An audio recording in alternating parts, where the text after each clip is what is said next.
Arratsaldeon, eskerrik asko etorri zareten guztioi eta baita ere etxetik jarraitzen zaudetenoi. Barkatu atzerapena, eduki ditugu arazo tekniko batzuk. Orduan hori decía que gracias a todos los que os habéis acercado hoy y también a los que os habéis conectado vía streaming. Haré esta pequeña introducción en euskera, ya que luego las ponencias serán en castellano y haré un pequeño resumen luego en castellano. Lehenik eta behin esata, Europar funtsen inguruko saio hau, Euskal Herria Kapitalari Planto Ekopol, hitzan hitz eta gune ekosozialistak antolatua dela.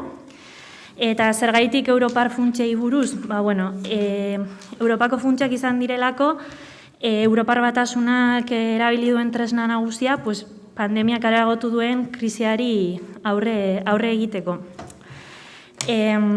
Badago errelato bat ofiziala ez dela, honek lagunduko gaitula transitatzen eredu ekonomiko berde batera, digital batera, resiliente batera, eta horren aurrean ezkerreko sektore ezberdinei pausatzen zaigu galdera bat, ez? Eta hori da aukera bat diren ala trampa berri bat, eta beraz egoera honen aurrean zein posizio hartu beharko genukeen. Eta eztabaida horri bide emateko antolatu dugu saio hau.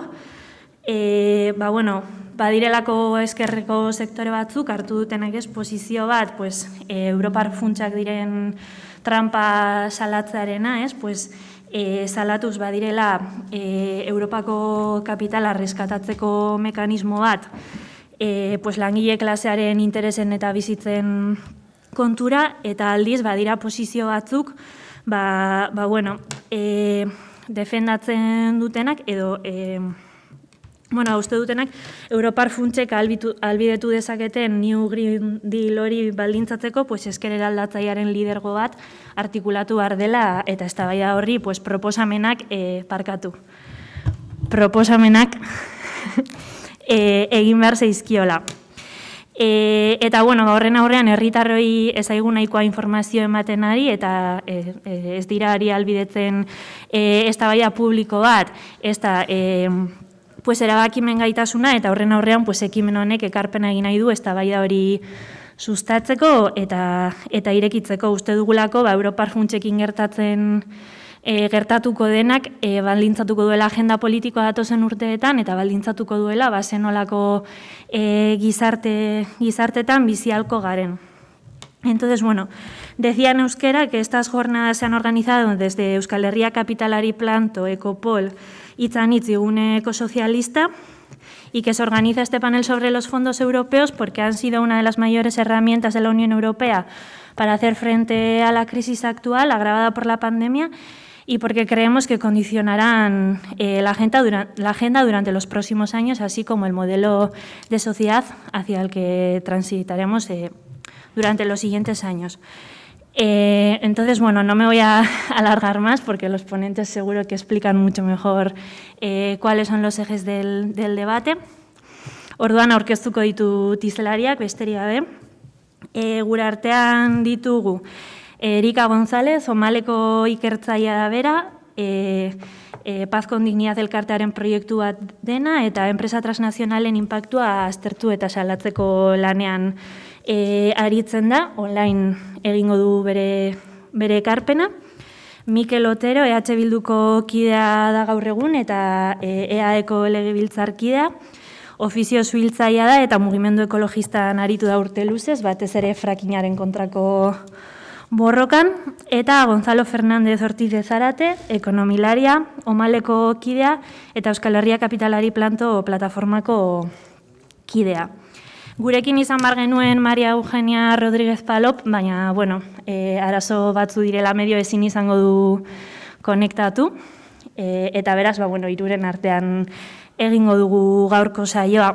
Bakoitzak 20 minutuko ponentzia bat egingo du, gutxi gora bera, eta ondoren hemen Bizkaia aretoan gaudenok eukiko dugu aukera galdera ezberdinak egiteko. Orduan, besterik gabe hasiko gara, le cedo la palabra a Erika, que comenzará la serie de ponencias que harán pues, los 3 ponentes que se encuentran hoy aquí. Decía en euskera que María Eugenia no podrá participar hoy porque bueno, no ha podido conectarse. Entonces, bueno, comenzamos con las ponencias y luego las personas que estamos aquí en Bizkaia Aretoa podremos hacer preguntas. Entonces, Erika, empiezas tú, te cedo la palabra y 20 minutos aproximadamente. Pues, bueno, espero que se escuche bien. Si no me decís por chat o por lo que sea, ahí se escucha con un poco de retorno, pero bueno. Nada, pues buenas tardes y lo primero agradecer la invitación para participar en este foro, en este debate y poder aportar el trabajo que estamos realizando en OMAL en relación a los fondos europeos de recuperación. Sí que quería apuntar que, bueno, como los tiempos son ajustados para luego dar lugar al debate, que yo me suelo enrollar, entonces, bueno, por el chat o como sea, me avisáis cuando llevo 15 minutos o pasados los 15 minutos para saber que tengo que acortar. Bueno, la aportación que yo voy a hacer aquí es, pues, apuntar, describir un marco general de estos fondos europeos Next Generation EU, sobre todo introducirlos para, por si acaso hay personas, ¿no?, que están participando en el debate y que, bueno, pues conocen algunas cosas o han escuchado algunas cosas, pero no tienen claro un poco de dónde viene y qué es exactamente estos fondos, y después de dar pues esos apuntes, ¿no?, de qué va esto de los fondos europeos Next Generation, pues apuntar algunas de las cuestiones clave que consideramos que hay que abordar, riesgos que vemos asociados a este tipo de fondos, ¿no? Por introducir el tema, ¿no?, una vez que salta la pandemia y se desencadena una recesión económica fuerte, ¿no?, asociada precisamente a las medidas sanitarias frente a la pandemia, la respuesta de las instituciones europeas y estatales fue inmediata, ¿no?, la puesta en marcha de mecanismos y ayudas públicas multimillonarias para rescatar a la economía y las empresas. Tengo por aquí la chuletilla. En esta primera fase, digamos, de rescate de la economía, ¿no?, que tuvo lugar el año pasado, pues en total, entre las medidas del Banco Central Europeo, del Banco Europeo de Inversiones, otros instrumentos de la Unión Europea y la inyección de liquidez del gobierno español a través de avales, pues en total se movieron como cerca de 2,54 billones de euros para rescatar la economía con medidas que se impulsaron el año pasado. En el caso de Next Generation EU, pues se aprobó ese mecanismo también el año pasado, aunque no se ha desembolsado todavía el presupuesto, y se habla de un presupuesto de 750.000 millones de euros solo en este mecanismo, en este instrumento Next Generation EU, ¿no? Luego, más allá de estos fondos, el presupuesto plurianual de la Unión Europea también ha incrementado en relación a anteriores semestres europeos, ¿no? Periodos de 6 años europeos.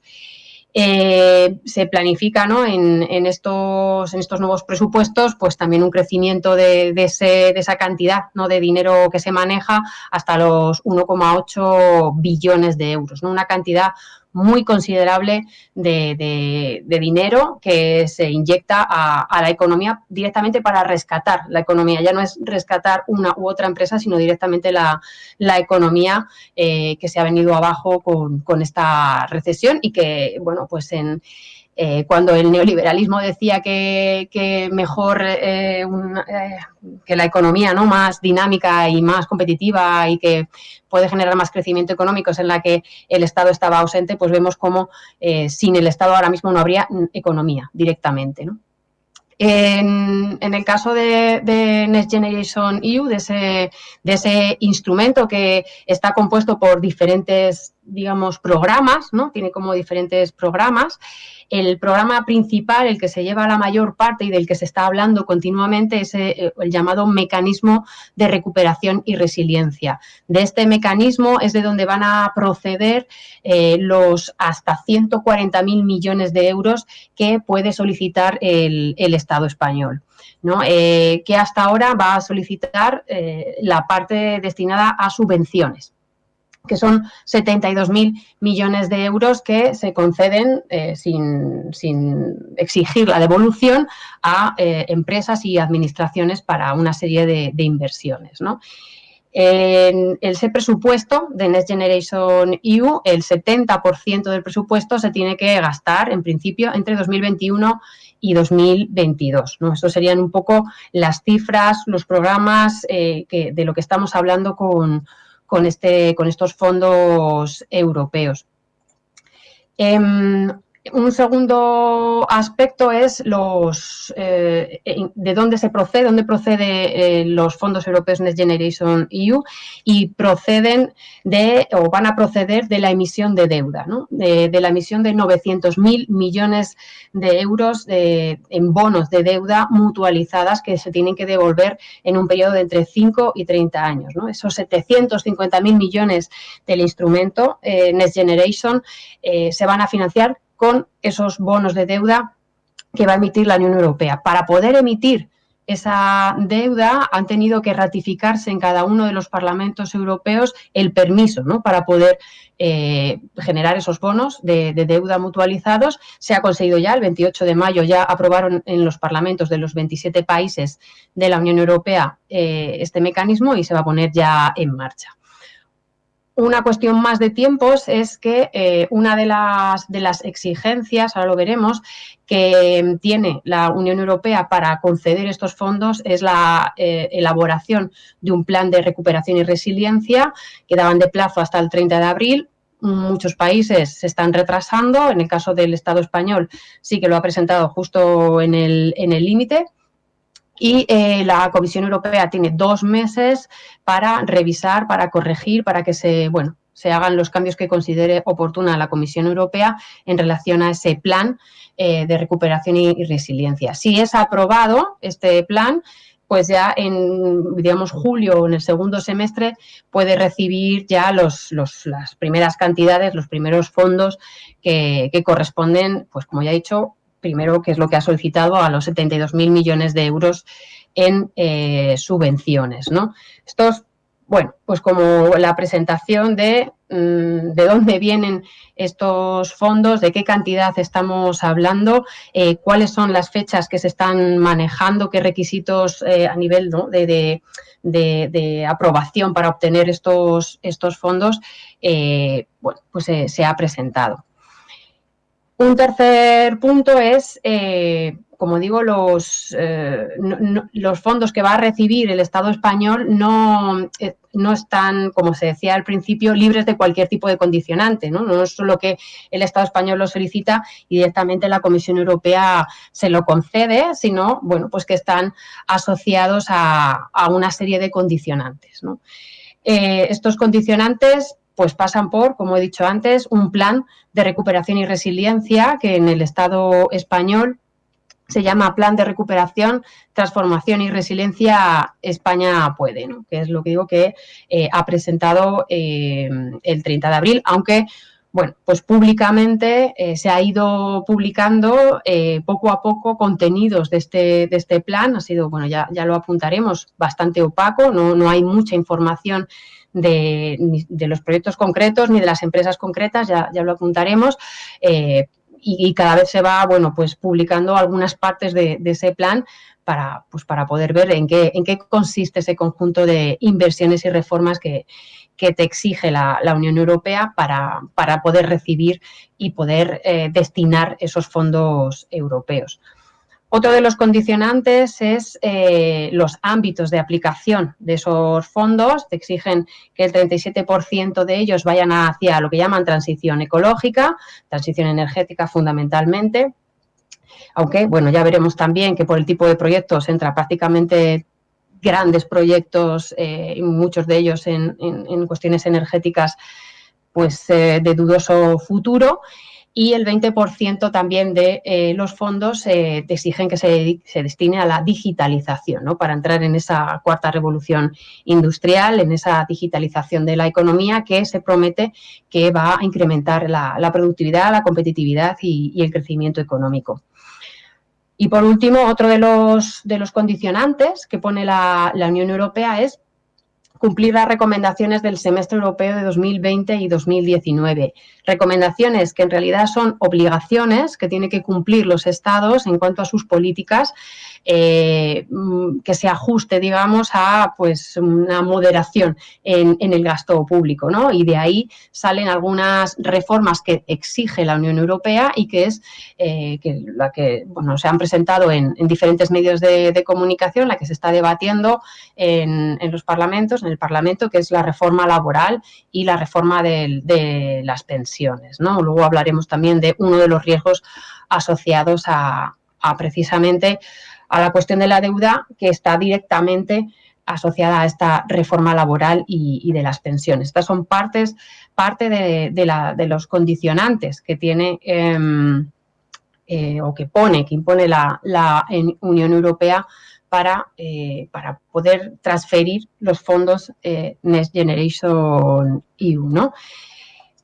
En cuarto lugar, una vez ¿no? presentados estas cuestiones ¿no? generales para que conozcamos un poco mejor de qué van estos fondos europeos de recuperación, apuntar también algún análisis global que hacemos en el observatorio y que hemos realizado también de manera compartida con otras muchas organizaciones, en el que bueno, pues nos hemos puesto a examinar y a denunciar también cuestiones, riesgos que vemos en este instrumento, ¿no? que se presenta como casi la salvación de la economía y una herramienta clave para la transición energética y ecológica. Este es el relato oficial que vemos que no se cumple cuando vamos a la letra de ese plan España Puede, ¿no? El plan, como digo, traza las líneas principales para lo que dicen que va a modernizar, aumentar la competitividad de la economía española. Pero, como digo, en sus páginas no se ven la información de proyectos concretos, ni empresas con nombre y apellidos, ni un desglose de presupuesto más detallado.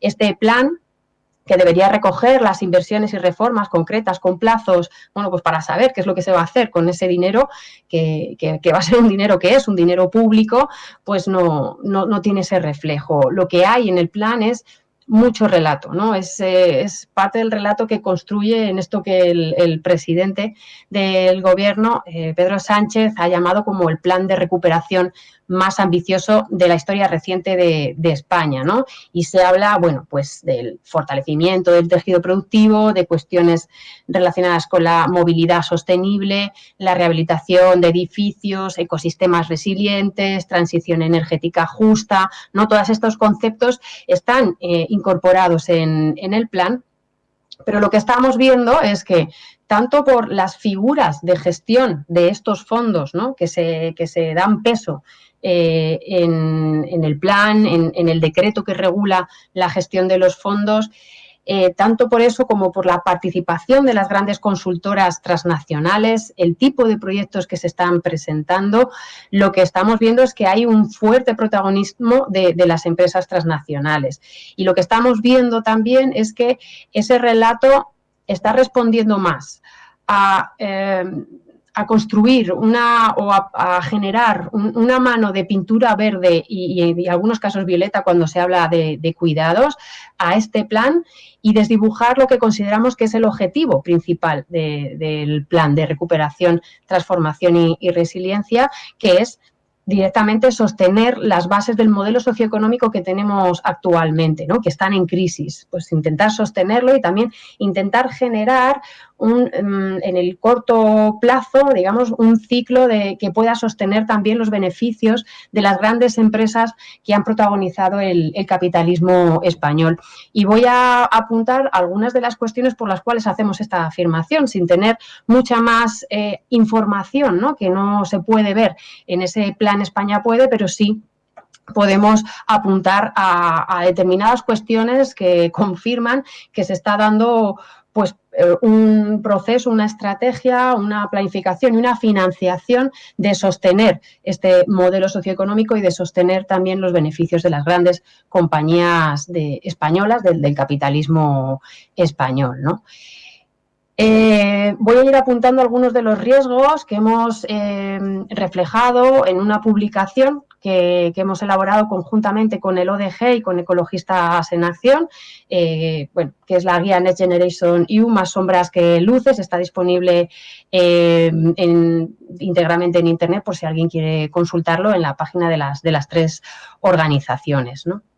En un primer lugar, queríamos señalar el riesgo de la deuda, ¿no? Como he dicho, la Unión Europea va a financiar este paquete de estímulo económico a partir de la emisión de bonos de deuda mutualizada que, como digo, tienen que devolverse en un periodo de 5 a 30 años. Lo que se plantea es que estas inversiones y reformas que se contienen en los fondos o que se piden para poder acceder a los fondos van a generar un periodo de crecimiento económico fuerte y a partir de esos beneficios, de esos ingresos, se va a poder hacer la devolución de esa deuda a los mercados financieros.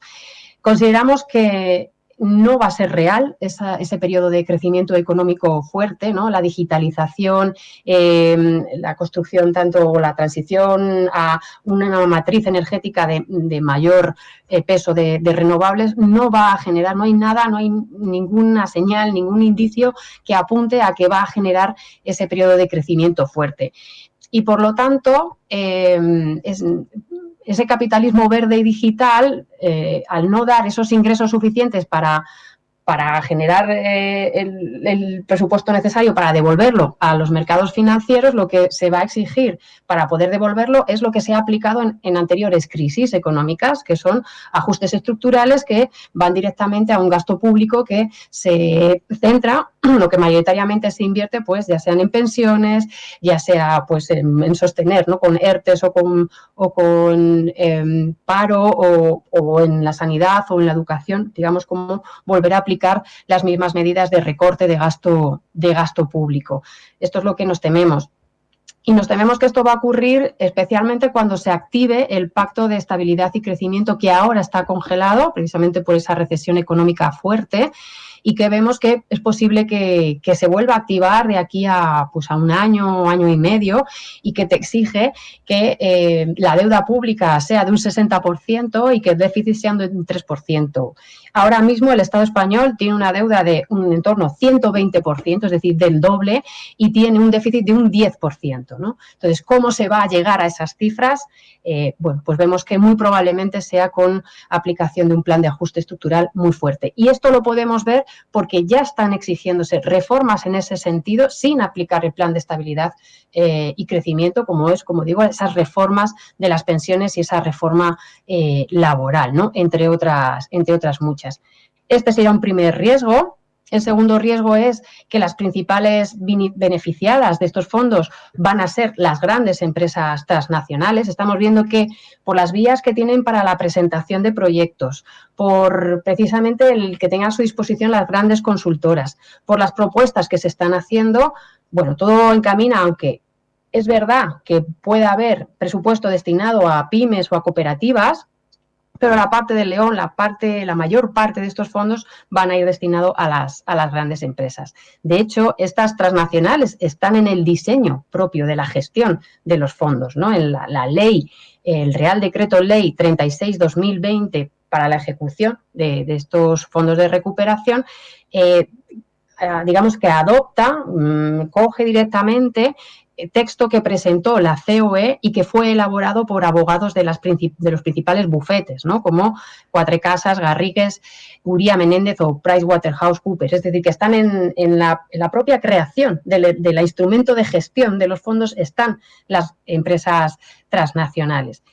Por otro lado, las administraciones públicas están externalizando cuestiones como la captación y el diseño de proyectos a estas grandes consultoras, a las Big Four, ¿no? Ya he dicho, ¿no? PricewaterhouseCoopers, Deloitte, KPMG, ¿no? Estas serían Ernst & Young, son como las grandes que están siendo contratadas por la propia administración para ver que les asesore posibles proyectos o la gestión directamente de estos fondos.